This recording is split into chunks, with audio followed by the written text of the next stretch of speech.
என்னுடைய மென்டார் ஒருத்தவங்க அடிக்கடி ஒரு ஸ்டேட்மெண்ட் சொல்லிகிட்டே இருப்பாங்க. Whatever your wish is always on the other side of the fear அப்படிங்கிறதான். இந்த பயம் அப்படிங்கிற ஒரு விஷயம் நம்மளை அடுத்த ஸ்டெப்பு மூவ் பண்ண விடாமல் தடுத்து நிப்பாட்டிகிட்டே இருக்குமா. ஒரு 8 years பேக் பார்த்தீங்க அப்படின்னா என்னோட ஒன் ஆஃப் த ஒரு நோன் பர்சன் பயங்கரமாக ஒரு ஹாபி பயங்கரமாக வரும். அவர்கிட்ட கேட்பேன், இதை ஏன் நீங்கள் பிஸ்னஸ் எடுத்து பண்ணலாமே அப்படி கேட்கும்போது, இல்லைப்பா இன்வெஸ்ட்மெண்ட்டுப்பா அதுப்பா இதுப்பா அப்புறம் குடும்பம் என்னத்துக்காகிறது வேலை என்னத்துக்காகிறது அப்படி இப்படிலாம் யோசிச்சுக்கிட்டே இருந்தார். ஆனால் ஒரு டஃப்பான ஃபேஸில் அவர் போய் நின்றுட்டார்.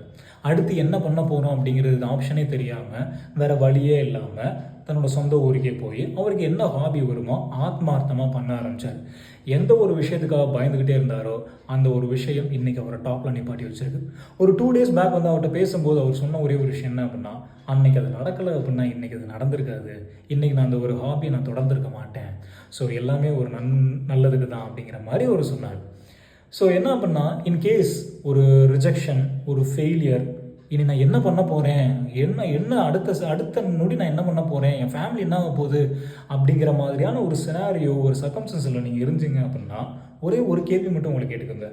Will it be matters after 10 years அப்படிங்கிறதான். ஒரு 10 வருஷம் கழிச்சு கண்டிப்பாக அது ஒரு மேட்டராக தெரியுமா அப்படிங்கிற அந்த கேள்வி மட்டும் கேளுங்க. இல்லை அப்படின்னா தூக்கி போட்டு போயிட்டே இருங்க. கண்டிப்பாக ஏதாச்சும் ஒன்று கிளிக் ஆகும், டெஃபினட்டாக கிளிக் ஆகும். மேட்ரே கிடையாது, அப்படியே போயிட்டே இருங்க, மூவ் ஆன் அப்படிங்கிறதான்.